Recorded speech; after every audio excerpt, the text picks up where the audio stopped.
Bendiciones para todos, bienvenidos a un nuevo video de nuestra escuela ministerial, donde estamos estudiando la epístola del apóstol Pablo a los Efesios. Así que vamos a comenzar orando, amén. Oramos, Padre, gracias Señor, gracias por este tiempo de edificación que tú nos permites tener, Señor, en esta tarde de día martes que tú has escogido, Señor, para que podamos ser impartidos por una nueva medida de revelación de la persona de Cristo y de quién somos nosotros en Cristo. Señor, que hoy podamos crecer en el entendimiento de tu gracia, en el entendimiento de tu reino, en el entendimiento, Señor, de todas estas abundantes riquezas de tu gracia que hoy están en nosotros, Señor. Padre, te honramos, te adoramos, Señor. Te damos toda gloria, todo honor, toda alabanza por todo lo que tú has hecho por nosotros, por todo lo que tú estás haciendo en nosotros y por todas estas riquezas que tú has vertido en nuestro interior en la persona de Cristo. Señor, no podemos sino bendecir tu nombre, honrarte y adorarte porque tú eres bueno, tú eres fiel, tú eres justo y verdadero. Gracias, Señor. Tú eres santo, santo, santo. Te adoramos, Señor. Queremos, Señor, tocarte en el Espíritu, Señor, en este tiempo. No queremos tocar la letra, queremos tocar el Espíritu. Queremos tocar la vida que está en tu palabra. Señor, te adoramos, bendecimos tu nombre, porque tú también nos has bendecido en Cristo con toda bendición espiritual en los lugares celestiales. Gracias, Señor, que este tiempo pueda ser provechoso para crecer en el conocimiento de Cristo. En el nombre de Jesús. Amén. Amén. Bien, vamos a ir a la lección de hoy, que es la lección número 5. Titulada La alabanza de la gloria de la gracia de Dios. La alabanza de la gloria de la gracia de Dios. Es esta expresión tomada del versículo número 6 del capítulo 1. Así que vamos a comenzar leyendo en Efesios 1 y quiero leer desde el versículo 1 para que entendamos un poco el contexto.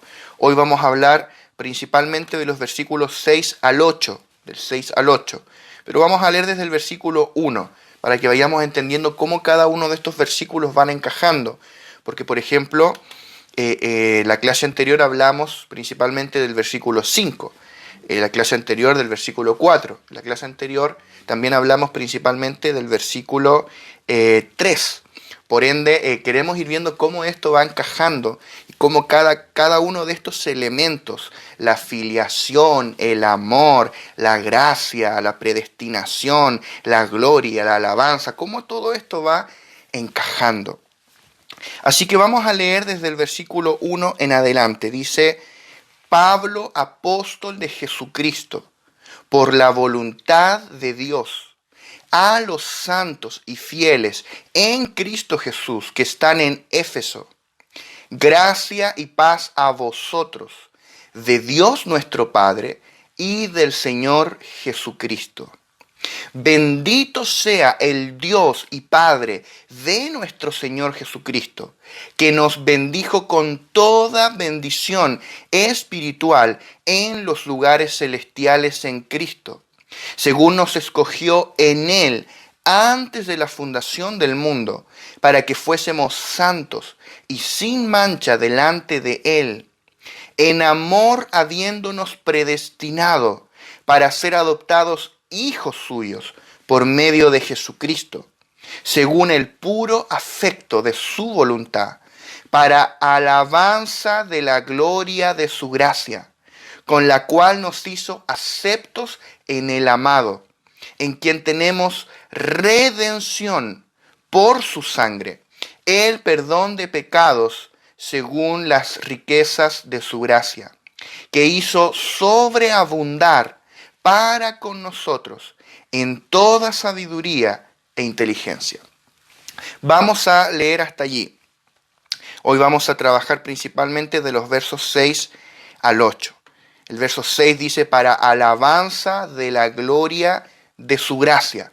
Y tenemos tres palabras principales acá: alabanza, gloria y gracia. Y después vamos a explicar la siguiente parte, con la cual nos hizo aceptos en el amado.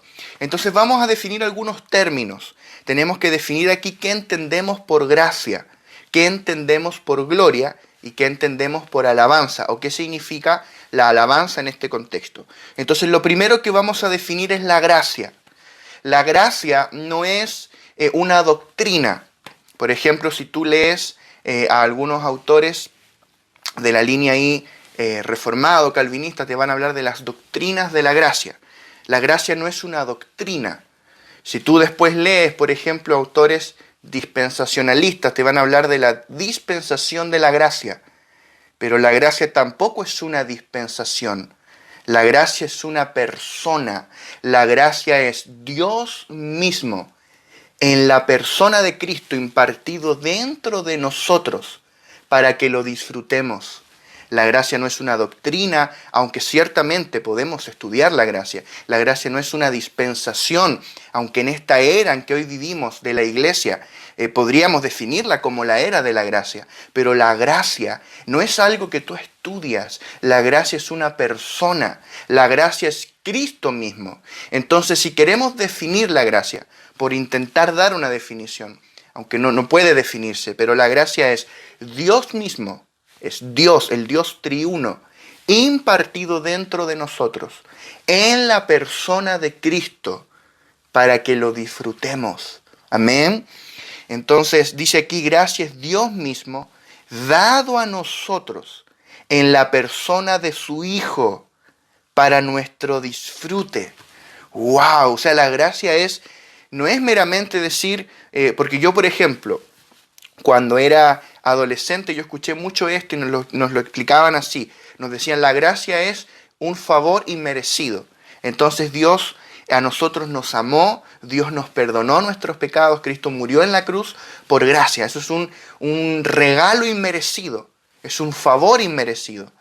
Y si bien eso es correcto, es una definición que se queda corta de la gracia. La gracia es mucho más que un favor inmerecido, es una persona. Entonces, si decimos que la gracia es un regalo inmerecido, eso es cierto. La pregunta es, ¿cuál es el regalo que Dios nos dio?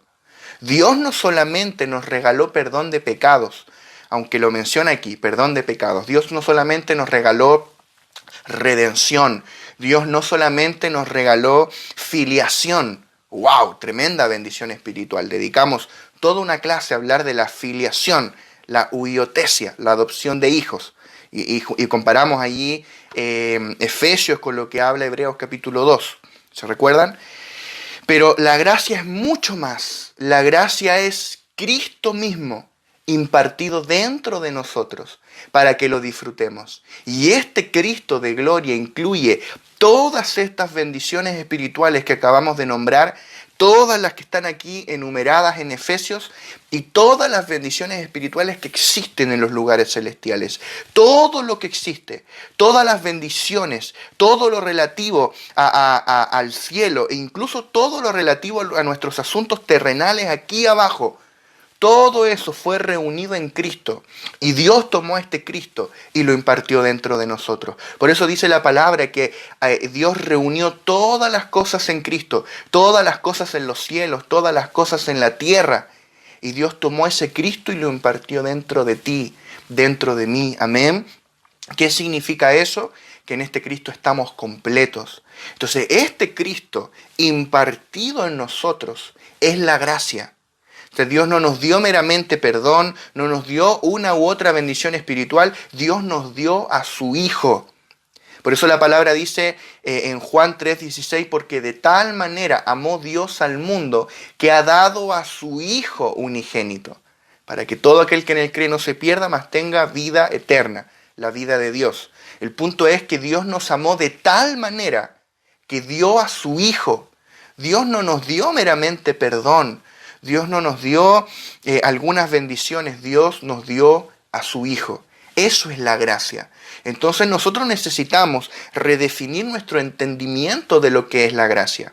Porque tal vez para nosotros la gracia todavía es la puerta de entrada para entrar a la dimensión del reino y luego ya no necesitamos la gracia. No, todo en el reino es por gracia. Todo en el ministerio es por gracia. Toda la vida en Cristo es por gracia. La gracia no es meramente este favor que te hace entrar. La gracia es poder para vencer. La gracia es poder para reinar.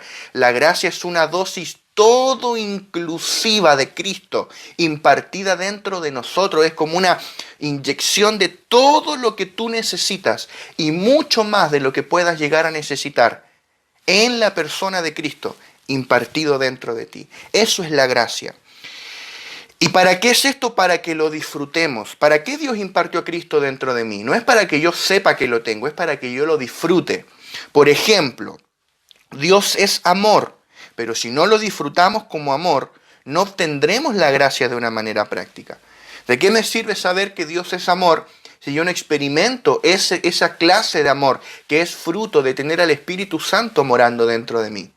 ¿De qué sirve que yo sepa que el gozo del Señor es mi fortaleza si yo no experimento ese gozo? O sea, la gracia no es para que yo solamente lo sepa, la gracia es para que yo lo disfrute. La gracia es Cristo impartido en mí para que lo disfrutemos. Tal vez no vamos a entender plenamente la gracia mientras estemos aquí, pero podemos disfrutarla. La gracia es un misterio, pero se puede disfrutar. El Evangelio es un misterio, pero se puede disfrutar, se puede experimentar aquí y ahora. La iglesia es un misterio, pero podemos disfrutar la vida de iglesia. Amén. Entonces vamos a leer algunos versículos relacionados con la gracia. Y vamos a comenzar por Juan 1, del 16 al 17. Dice, porque de su plenitud tomamos todos, y gracia sobre gracia. Pues la ley por medio de Moisés fue dada, pero la gracia y la verdad vinieron por medio de Jesucristo. Hay una diferencia aquí fundamental entre la ley, por un lado, y por otro la gracia y la verdad, porque la ley fue dada, pero la gracia y la verdad vinieron. O sea, la gracia vino, porque la gracia no es un objeto, es una persona. La ley es un objeto, por eso la ley fue dada. Yo puedo tomar, por ejemplo, esta taza y yo puedo darte esta taza a ti. Eso es un objeto.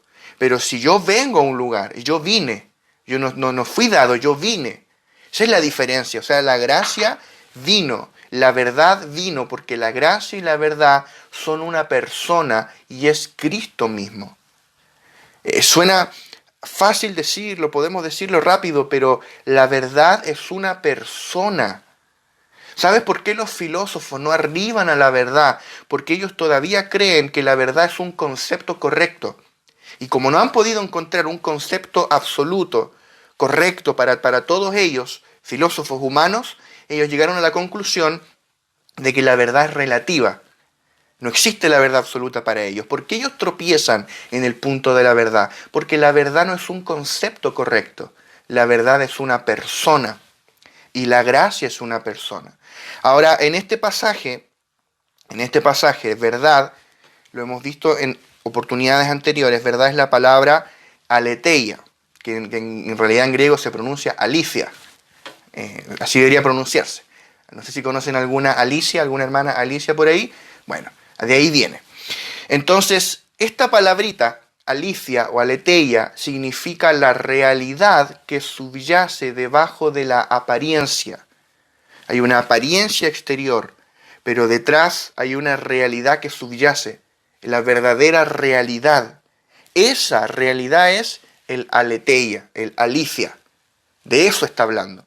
Entonces, ¿qué significa eso? Que todo el Antiguo Testamento, todo el Antiguo Pacto, eran sombras, tipos y figuras de Cristo, de una realidad que iba a venir, pero Cristo mismo es esa realidad. Cristo es la realidad que subyace debajo de la apariencia del antiguo pacto. Él era la realidad de los sacrificios. Él era la realidad de todos los elementos. Él es el verdadero sol de justicia. Él es la verdadera tierra que emergió al tercer día de entre la muerte. Él es el verdadero arca de salvación. Él es el verdadero tabernáculo. Todo es Cristo. Él es el verdadero Adán. Todo se trata de Cristo y la iglesia. Entonces Él es la realidad. Por eso Él vino lleno de realidad. Por eso el Espíritu Santo es el Espíritu de realidad, el Espíritu de verdad. Y Cristo también es la gracia. Esto es profundo. Cristo es la gracia. O sea que tenemos que replantearnos nuestro entendimiento de lo que es la gracia. La gracia es mucho más que lo que hemos experimentado. Yo quiero decirte, la gracia es todo lo que tú necesitas y todo lo que yo necesito. Es una dosis todo inclusiva de Dios impartida dentro de ti. Es un equipamiento espiritual, una dosis de alto poder de Dios impartido en tu interior para vencer el sistema, para vencer cualquier prueba, cualquier lucha, cualquier tentación, para vencer cualquier imposibilidad. Es una dosis poderosa de Dios impartida dentro de ti. Esto es la gracia. Por eso Cristo vino lleno de gracia. Y dice acá Juan, porque de su plenitud tomamos todos y gracia sobre gracia. Esta es la experiencia del cuerpo de Cristo. Esta es la experiencia en el cuerpo, en la iglesia. Es gracia sobre gracia, porque tú tienes una medida de gracia. Dice la palabra que a todos nosotros fue dada la gracia conforme a la medida del don de Cristo. O sea que hay una medida de Cristo impartida en ti. Tú portas una medida de gracia. Otro porta otra medida de gracia, porque es una multiforme gracia que tiene diferentes expresiones a través de cada uno de nosotros. Esas son las gracias que Dios nos dio, los dones que Dios nos dio para edificar el cuerpo de Cristo. Pero cuando la iglesia se reúne, eso es gracia sobre gracia, gracia sobre gracia. ¿Sí? Porque la gracia que tú tienes, sobre eso otro hermano edifica, sobre eso otro hermano edifica, sobre eso tú edificas, y es gracia sobre gracia, gracia sobre gracia. De eso se trata, amén. Por eso es tan importante la vida de la iglesia, por eso el cuerpo es tan importante. Necesitamos vivir conectados al cuerpo. Avanzamos. Segunda de Timoteo 4:22, dice el Señor Jesucristo: esté con tu espíritu. La gracia sea con vosotros. Amén. Entonces dice el Señor Jesucristo, Cristo esté con tu espíritu, la gracia sea con vosotros. Y gracia es sinónimo de Cristo. Por eso en Gálatas 6:18, si lo comparamos, dice: hermanos, la gracia de nuestro Señor Jesucristo sea con vuestro espíritu. Amén. O sea, la gracia sea con tu espíritu, la gracia de Cristo, porque la gracia es Cristo mismo. Primera de Corintios 15:10, Primera de Corintios 15:10, dice: pero por la gracia de Dios soy lo que soy, y su gracia no ha sido en vano para conmigo. Antes he trabajado más que todos ellos, pero no yo, sino la gracia de Dios conmigo. Qué impresionante esto que dice el apóstol Pablo. Pablo dice: su gracia no ha sido en vano para conmigo. ¿Qué significa eso de que no ha sido en vano? Porque Pablo dice: esta gracia me ha empoderado para trabajar en la obra del ministerio. Pablo dice: todo lo he llenado del Evangelio. Todo lo he llenado del Evangelio. O sea, Pablo, todo Asia Menor lo llenó del Evangelio de Cristo. Esa es la gracia. Esa es la gracia que actúa poderosamente en ti. No es meramente una gracia que perdona tus pecados y te da entrada al reino. Es una gracia que nos da poder para vencer, y es una gracia que nos equipa para servir al Señor en su obra, para ser agentes propagadores del reino de Dios en la tierra. Es una gracia poderosa. No es meramente una gracia, es como... Nosotros, por eso yo decía, tenemos que redefinir nuestro entendimiento de la gracia. Porque cuando hablamos de la gracia no estamos hablando meramente de la etapa inicial, de nuestros primeros pasos en Cristo. No, la gracia nunca va a haber un día en tu vida que tú no necesites la gracia de Dios. Tanto como el primer día en que te convertiste al Señor, nunca jamás. Todos los días de nuestra vida vamos a necesitar este suministro todo inclusivo de la gracia que está en nosotros. Es por la gracia que nosotros servimos al Señor. No creas que es por mérito. No creas que la obra del ministerio es por mérito, es por lindo, es por talentoso, es por carismático, por inteligente. No, la obra del ministerio es por gracia. Que la gracia que Dios puso dentro de ti, tú la impartes a otros. Tal vez a veces Humanamente hablando, va a ser tu peor día, va a ser un mal momento, tal vez tú vas a querer suspender la casa de iglesia. Muchas veces nosotros hemos hecho las casas de iglesias cansados, enfermos, enfrentando situaciones muy difíciles, y a veces la gente en la casa de iglesia pide peticiones de oración por algún problema, y uno piensa, si ellos supieran que yo tengo un problema peor, pero no lo saben, ¿verdad?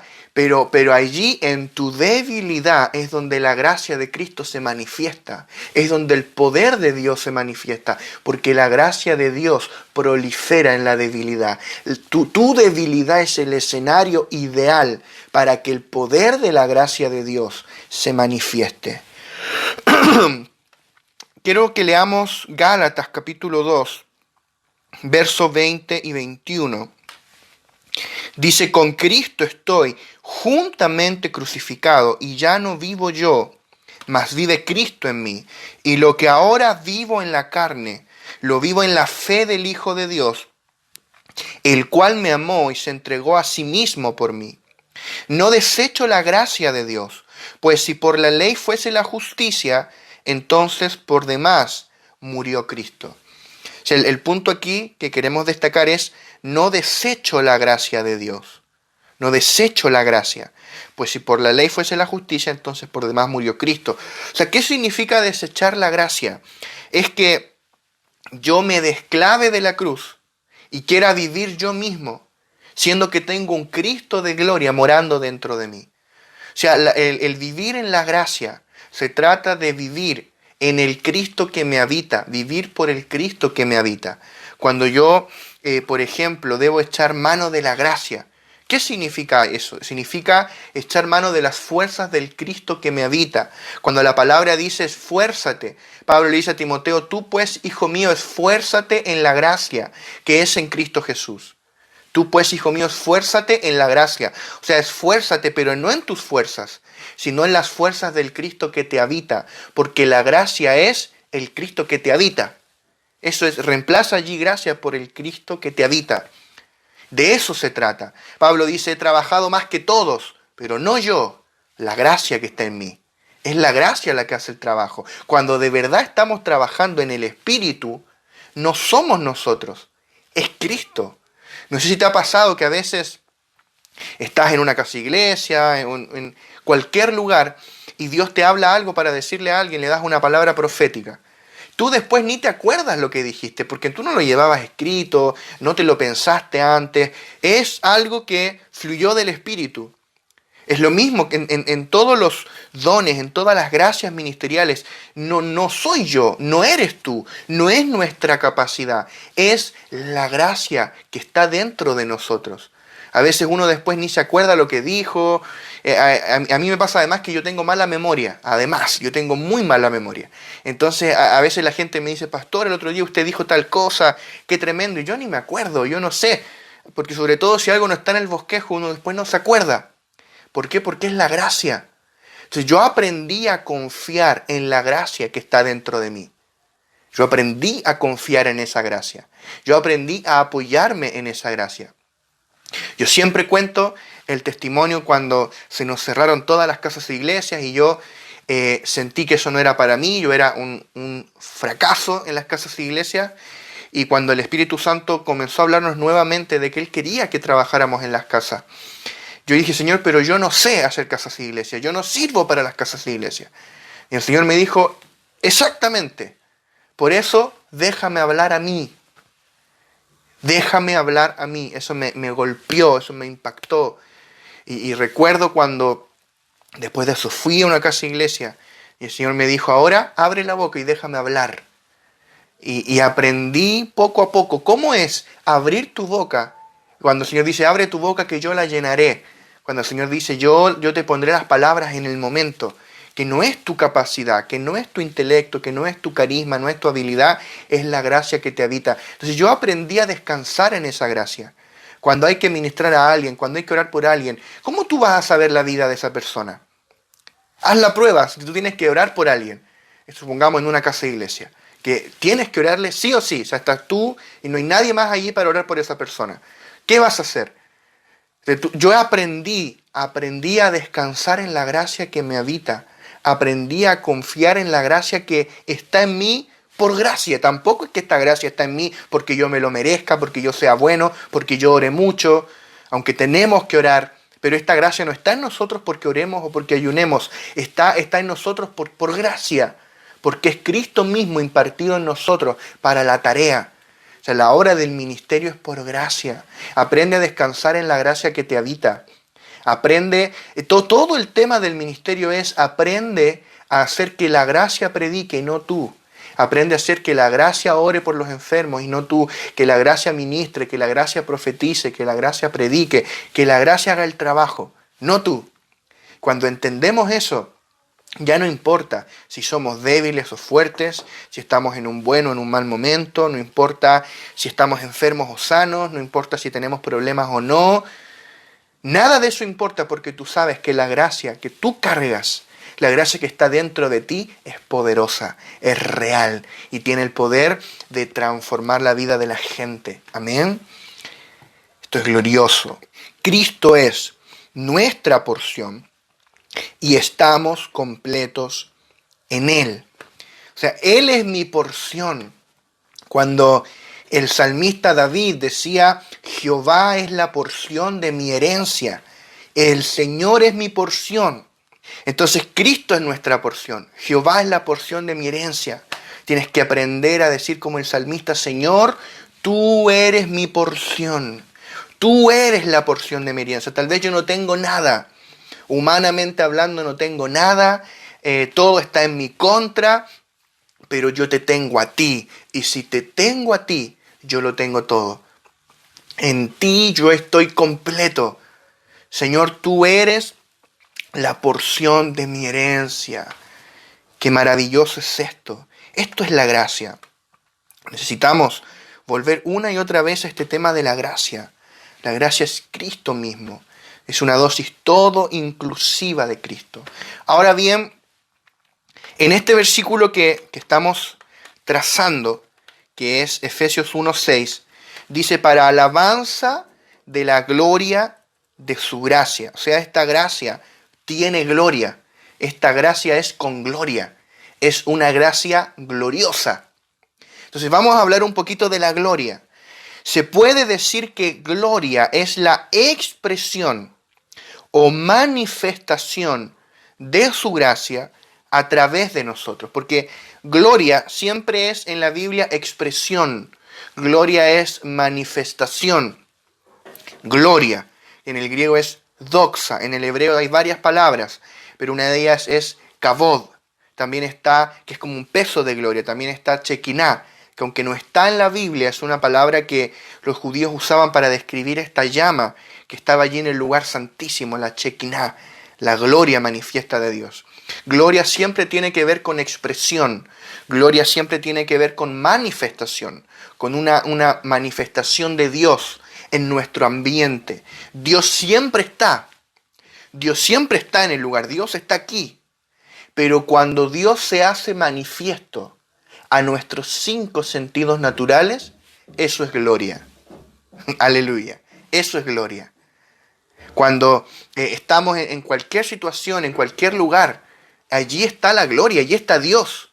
Pero esa gloria está dentro de ti, está oculta en ti. Pero cuando esa gloria se manifiesta, cuando Dios se hace manifiesto, eso es gloria.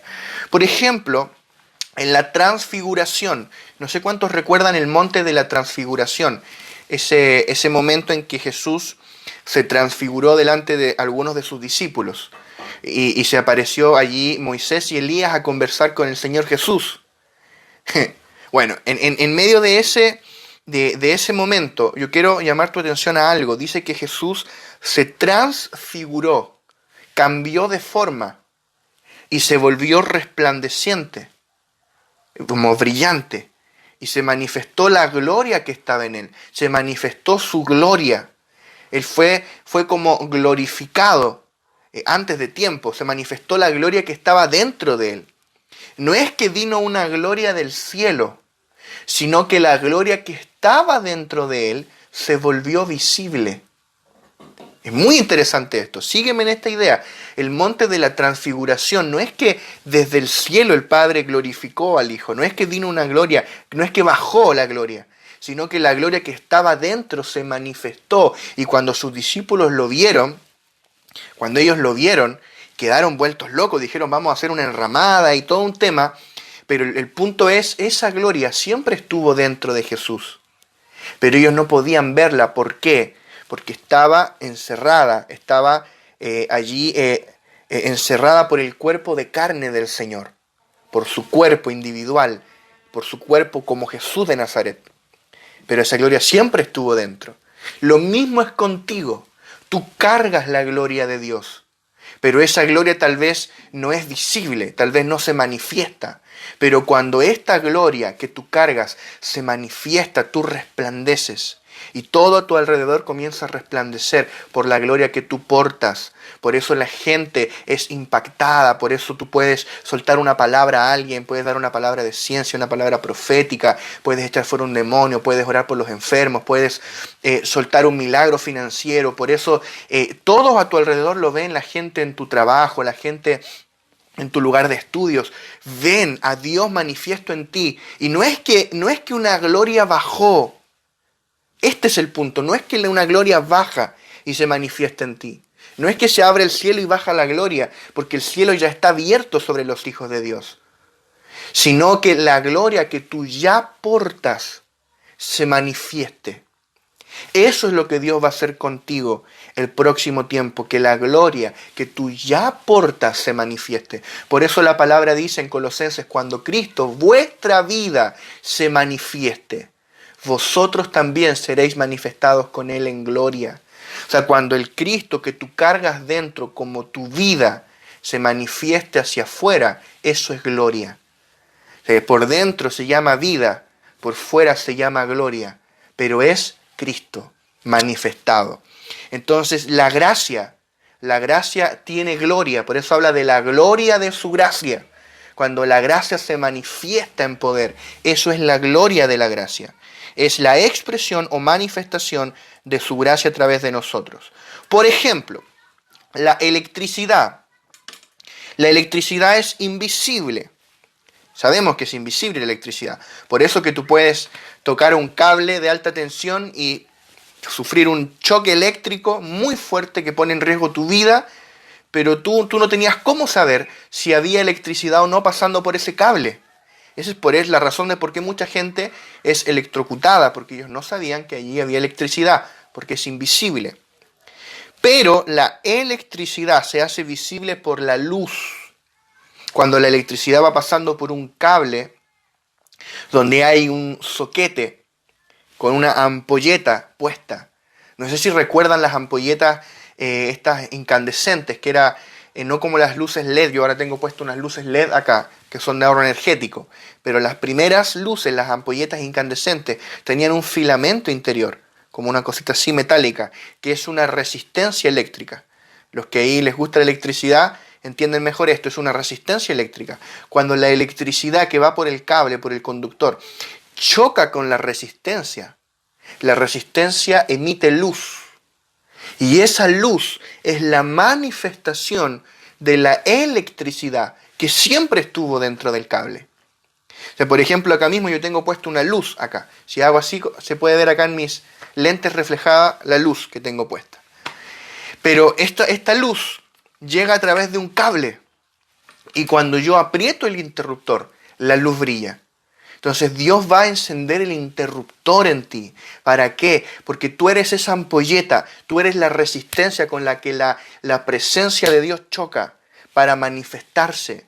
Entonces cuando los problemas, las situaciones choquen contigo, van a encontrar allí una resistencia, van a encontrarse con el Cristo que te habita y ese Cristo se va a manifestar en luz. Eso es gloria, es la manifestación tangible y visible de Dios en nuestro medio. ¿Por qué? Porque la gracia que nos habita es gloriosa. Esta gracia es para que se manifieste y para que se manifieste en gloria. Amén. Entonces la gracia sería como la electricidad que va por dentro, pero la gloria es la luz que brilla y se manifiesta. Podemos decir que gracia es Cristo en nosotros. Subraya esto allí en tu lección. Gracia es Cristo en nosotros. Y gloria es Cristo expresado a través de nosotros. De nuevo, gracia es Cristo en nosotros y gloria es Cristo expresado a través de nosotros. Si llegamos al pleno conocimiento de que fuimos, número 1, escogidos para ser santos. ¿Recuerdan que ya hablamos de eso? Fuimos escogidos para ser santos. Número 2, fuimos predestinados para filiación, predestinados para la huiotesia, para llegar a ser hijos maduros, hijos huios. 3, si entendemos también que de que poseemos el espíritu de su Hijo, el espíritu de Cristo. Número 4, que poseemos la vida de su Hijo, la vida de Cristo.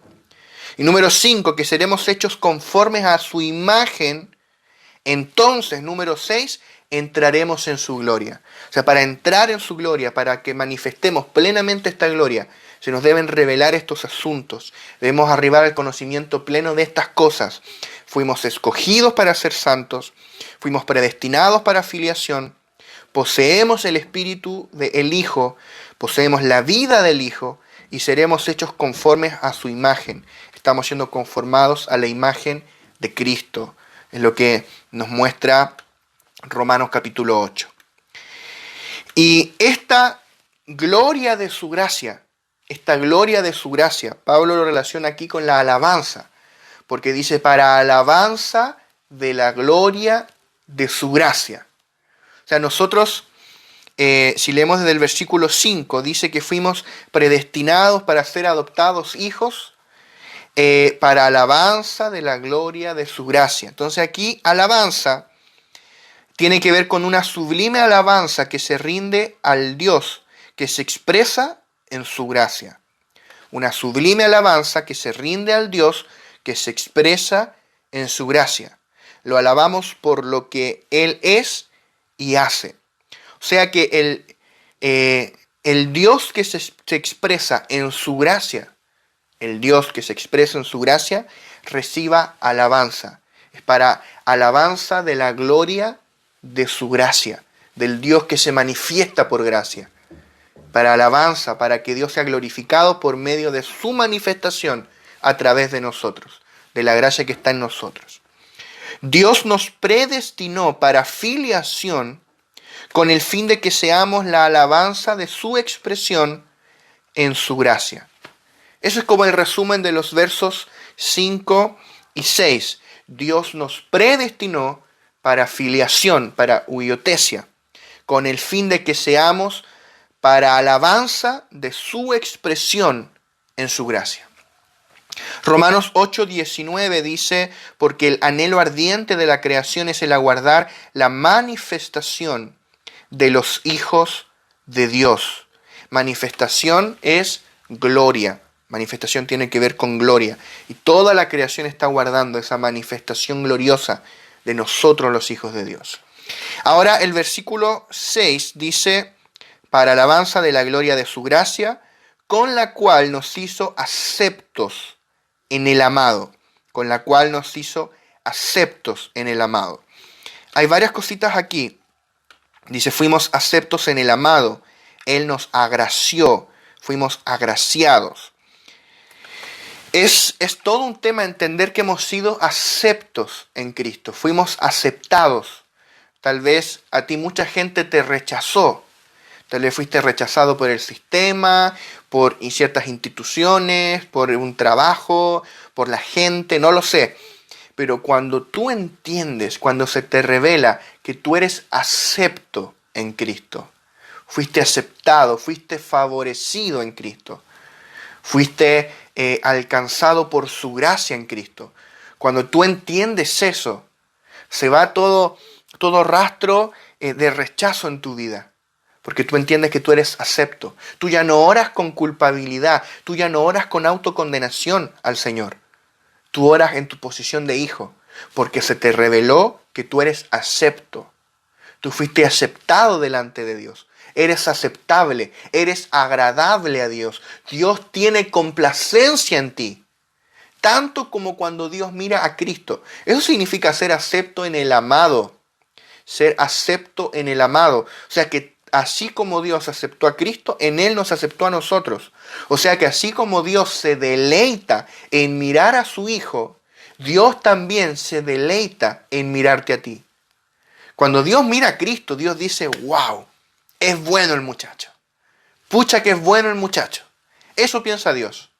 En el lenguaje bíblico, tenemos acá un par de citas, pero el lenguaje bíblico, por ejemplo, en Mateo 3:17, fue el momento del bautismo de Jesús en el Jordán, dice, y hubo una voz de los cielos que decía, este es mi Hijo amado, en quien tengo complacencia. Él es el amado. Y Dios lo miró y dijo, este es mi Hijo amado. Pucha que es bueno, en Él me deleito, en Él tengo complacencia. Y hay un pasaje similar en Mateo 17:5, dice, mientras él aún hablaba, una nube de luz los cubrió, y he aquí una voz desde la nube que decía, este es mi Hijo amado, en quien tengo complacencia, a Él oíd. Eso es lo que Dios piensa de Cristo cuando lo ve. Este es mi Hijo amado en quien tengo complacencia. Eso es lo que Dios piensa de ti cuando te ve, porque tú estás en Cristo. Hay dos lugares en los que puedes estar, en Adán y en Cristo. La gente que está en Adán, Dios los mira y ve a Adán, no importa cuán buenos ellos piensen ser, no importa cuán buenos ellos intenten ser, están en Adán. Pero si tú estás en Cristo, Dios te mira a ti y Dios ve a Cristo. Aleluya. Dios ve a Cristo, Dios no te ve a ti. Dios te ve perfecto, Dios te ve acepto, Dios te ve amado, Dios siente complacencia de mirarte. Esto es un tema fuerte, pero oye esto en el espíritu, hasta cuando tú pecas, tú eres agradable a sus ojos, tú eres agradable a Dios. Eso no es para que lo oiga gente carnal, esto es para gente espiritual.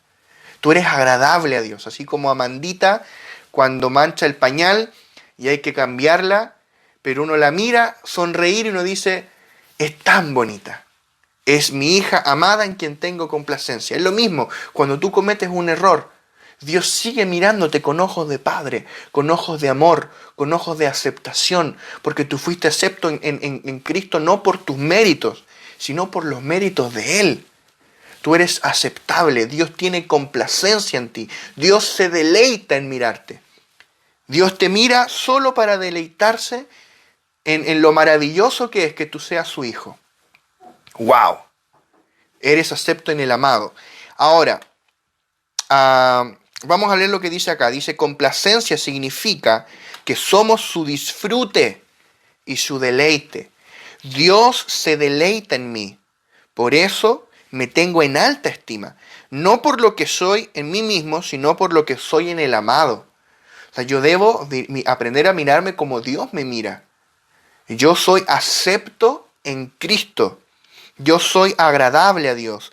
Yo soy el disfrute, el deleite de Dios. Para su deleite. Ahora hay una profundidad aquí en este tema de acepto. Porque en el griego, la palabra gracia es charis. Es charis.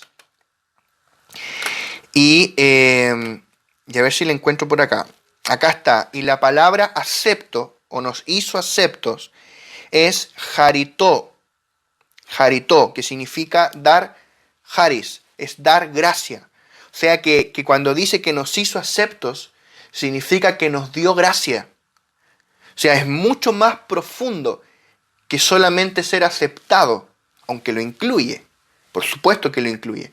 Pero esto es mucho más profundo que ser aceptado por Dios. Dice, para alabanza de la gloria de su gracia, con la cual nos dio gracia en el amado. O sea, que esta gracia nos fue dada a nosotros. Eso está hablando. Que Dios nos agració. Hay una versión que lo traduce así, que es la versión recobro. Dios nos agració. No sé si existe esa palabra en el español, pero eso es un poco el sentido. Dios nos dio gracia. Dios nos dio gracia en Cristo. Nos dio favor. Dios nos favoreció en Él. Ahora, En Efesios capítulo 1, del 3 al 14, que es esta primera sección que estamos estudiando en estos capítulos iniciales, luego vamos a estudiar desde el verso 15 en adelante, que es la oración de Pablo por los Efesios. Y hay tres cosas principales allí que vamos a estudiar, y luego viene el cuerpo de Cristo y varias cosas. Pero en esta sección, del verso 3 al 14, encontramos tres secciones principales. Del verso 3 al 6 se nos revela que el Padre nos escogió y predestinó, lo cual proclama el propósito eterno de Dios. Dice: bendito sea el Dios y Padre de nuestro Señor Jesucristo, que nos bendijo con toda bendición espiritual en los lugares celestiales en Cristo, según nos escogió en Él antes de la fundación del mundo, para que fuésemos santos y sin mancha delante de Él, en amor habiéndonos predestinado para ser adoptados hijos suyos, por medio de Jesucristo, según el puro afecto de su voluntad, para alabanza de la gloria de su gracia, con la cual nos hizo aceptos en el amado. Entonces, esto revela el propósito eterno de Dios. Estos versículos a ti te toman y te llevan a lo eterno, te llevan a la eternidad pasada, donde fuimos predestinados. Dios te muestra el plan eterno de Dios, su propósito eterno, según su beneplácito, te lleva a lo eterno. Ahora, del verso 7 al 12, se nos revela que el Hijo, Cristo, el Hijo con mayúscula, es el ámbito en el cual fuimos escogidos. Cristo es el ámbito de nuestra elección. Dice: en quien tenemos redención por su sangre, la sangre de Jesús, el perdón de pecados según las riquezas de su gracia, que hizo sobreabundar para con nosotros en toda sabiduría e inteligencia, dándonos a conocer el misterio de su voluntad, según su beneplácito, el cual se había propuesto en sí mismo de reunir todas las cosas en Cristo, en la dispensación del cumplimiento de los tiempos, así las que están en los cielos como las que están en la tierra. En él asimismo tuvimos herencia, habiendo sido predestinados conforme al propósito del que hace todas las cosas, según el designio de su voluntad, a fin de que seamos para alabanza de su gloria, nosotros, los que primeramente esperábamos en Cristo. Y del verso 13 al verso 14 se nos revela que el Espíritu nos selló, el Espíritu Santo, el Espíritu con mayúscula, nos selló y nos dio las arras. Esto proclama la aplicación del propósito cumplido de Dios. O sea, primero, el propósito eterno de Dios es mostrado, porque el Dios lo ideó en la eternidad pasada, pero este propósito se ejecuta en un ámbito que es Cristo, y Cristo vino en la consumación de la plenitud de los tiempos. Dios reunió todas las cosas en Cristo, y Dios impartió este Cristo en nosotros por medio del Espíritu. Por ende, ahora el propósito eterno de Dios es aplicado en nosotros por medio del Espíritu de Cristo. Por eso del verso 3 al 14 trata de la aplicación del propósito ahora cumplido de Dios, que se está llevando a cabo, se está cumpliendo por medio de la iglesia, gracias a que el Espíritu Santo nos selló y nos dio las arras. Dice el verso 13 y 14, en él también vosotros, habiendo oído la palabra de verdad, el evangelio de vuestra salvación, y habiendo creído en él. ¿Ves cómo ahora primero te llevó a la eternidad pasada en los primeros versículos? Y hablamos de eso en las clases anteriores. Pero ahora te trae ahora, a la actualidad. Dice, en él también vosotros, habiendo oído la palabra de verdad. O sea, ¿cuándo tú oíste la palabra de verdad? No fue en la eternidad pasada, fue aquí. Fue cuando alguien te predicó el evangelio. Dice la palabra de verdad, el evangelio de vuestra salvación. Y habiendo creído en él, el día en que creíste, fuisteis sellados con el Espíritu Santo de la promesa, que es las arras de nuestra herencia. Aquí está una palabrita clave, es herencia. Las arras de nuestra herencia hasta la redención de la posesión adquirida para alabanza de su gloria. Entonces, vamos a leer nuevamente el verso 7. Verso 7 dice, en quien tenemos redención por su sangre, el perdón de pecados según las riquezas de su gracia. Hay dos cosillas acá. Una es la redención y la otra es el perdón, que no son lo mismo. La redención fue aplicada en la cruz, fue realizada en la cruz. El perdón se aplica en el momento en que creemos en Cristo. Esa es la diferencia. ¿Ves? Por eso dice, en quien tenemos redención por su sangre. El perdón de pecados según las riquezas de su gracia. O sea, la redención fue ejecutada en la cruz, una vez y para siempre, por la sangre de Cristo, pero el perdón de pecados que tú experimentas hoy es según las riquezas de su gracia, según las inescrutables, las insondables, las sobreabundantes riquezas de su gracia.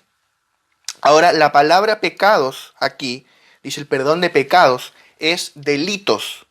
Es la palabra griega para delitos.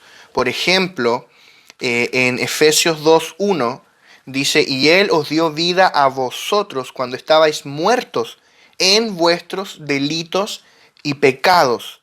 Delitos y pecados.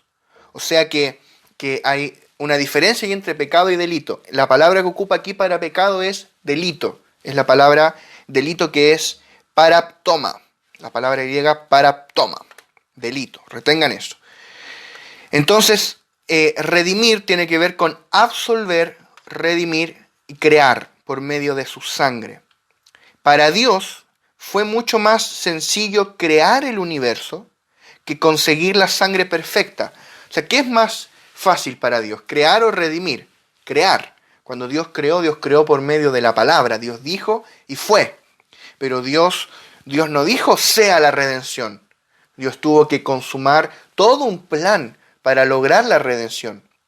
En cambio Dios, para crear la luz, Dios dijo sea la luz y fue la luz. Esa es la diferencia. ¿Cuál era el tema? Conseguir la sangre perfecta, conseguir la sangre apta para ejecutar la redención. Hebreos 10:4 dice, porque la sangre de los toros y de los machos cabríos no puede quitar los pecados. No puede quitar los pecados. Ese es el punto.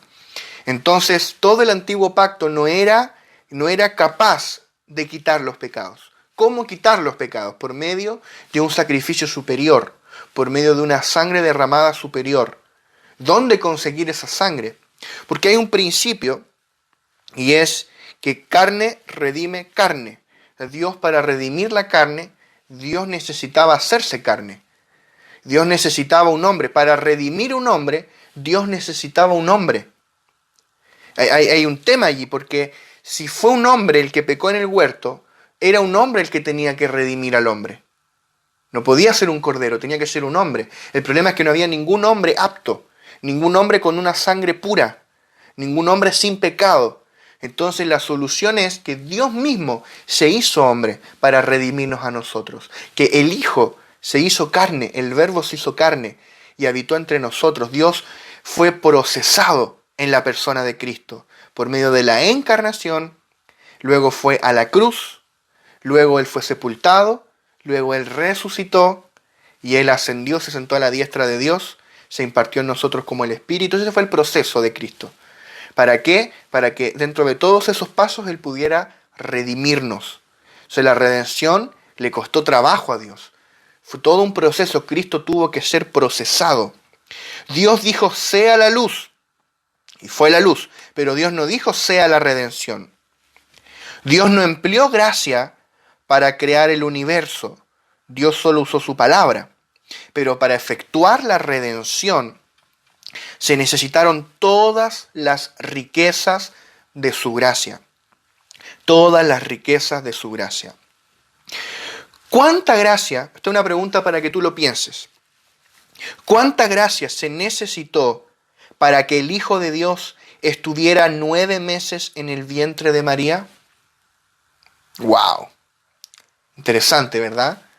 Imagínate, el Hijo eterno de Dios estuvo no un mes, estuvo 9 meses en el vientre de María para que su cuerpo humano creciese allí hasta ser formado, estuviera apto para nacer, luego creciera, viviera el vivir humano, luego Él fuera a la cruz.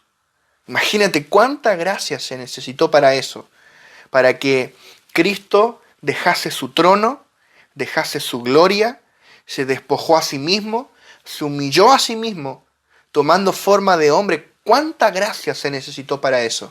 Es una gracia superabundante. Son las riquezas de la gracia. Y ahora todas estas riquezas de la gracia fueron impartidas en nosotros. Entonces nosotros tenemos que transicionar en el entendimiento de la gracia, desde esta gracia tipo favor inmerecido que me permite entrar a la dimensión de Cristo, a las riquezas de su gracia, las cuales hizo sobreabundar en nosotros. Las riquezas de su gracia. Excelente tema para tratar en muchos capítulos, las riquezas de su gracia. Pero vamos a avanzar. Efesios 1:8 dice, habla de las riquezas de su gracia que hizo sobreabundar para con nosotros en toda sabiduría e inteligencia. Las riquezas de su gracia que hizo sobreabundar para con nosotros. Esta gracia abundante nos ha hecho herederos.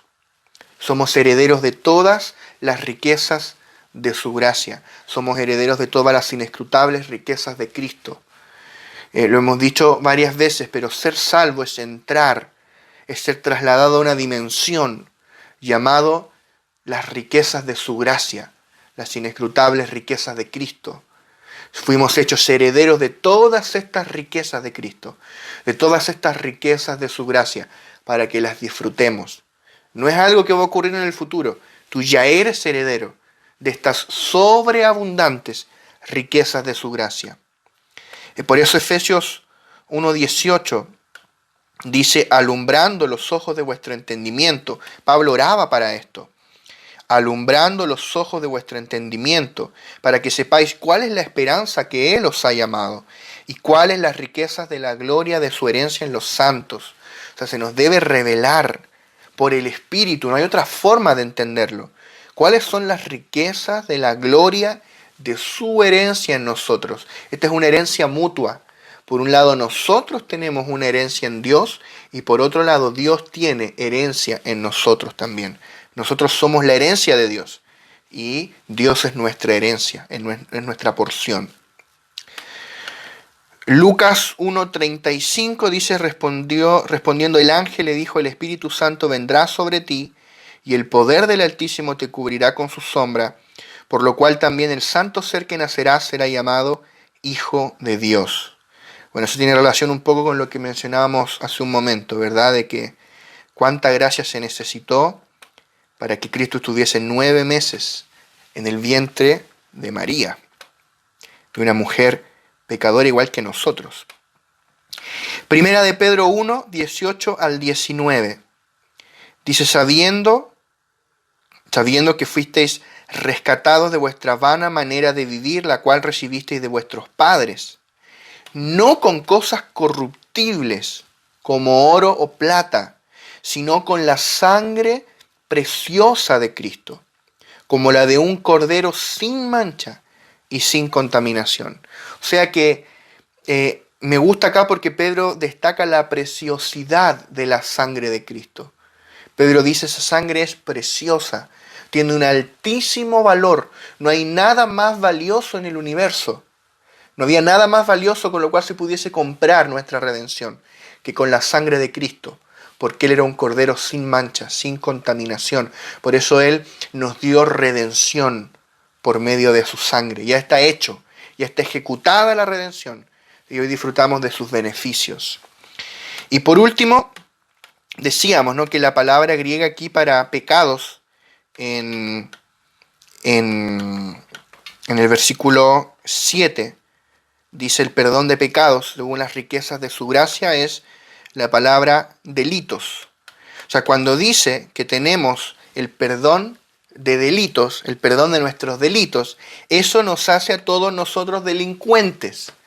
Nosotros éramos transgresores contra la ley de Dios.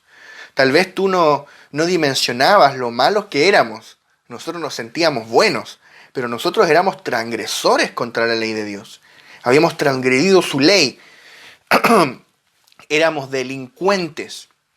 Pero el Señor nos da perdón de pecados según las riquezas de su gracia. Y esas riquezas son sobreabundantes. Dios hizo sobreabundar estas riquezas de su gracia.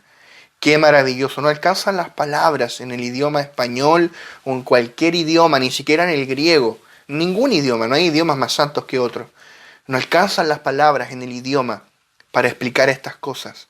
Por eso necesitamos que el Espíritu de realidad, el Espíritu de verdad, que es el Espíritu Santo, aplique, haga real en nosotros estas riquezas.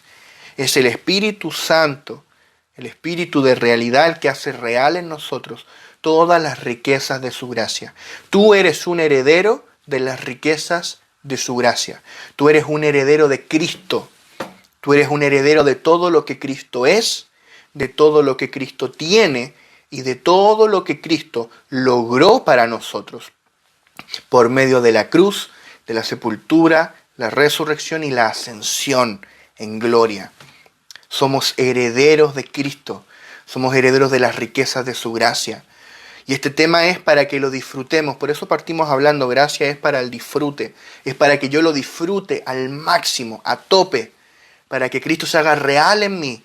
Esto no es para volvernos cabezones y volvernos teólogos, ese no es nuestro objetivo. Nuestro objetivo es experimentar las profundas, las sobreabundantes riquezas de su gracia. Mateo 26, 28 dice, porque esto es mi sangre del nuevo pacto, que por muchos es derramada para remisión de los pecados. La sangre del nuevo pacto, que por muchos es derramada para remisión de los pecados. Y Mateo 9, 22 dice, pero Jesús volviéndose y mirándola dijo, ten ánimo, hija, tu fe te ha salvado. Y la mujer fue salva desde aquella hora. Ahí vemos la redención y el perdón de pecados, de delitos. Amén. Así que terminamos la lección de hoy.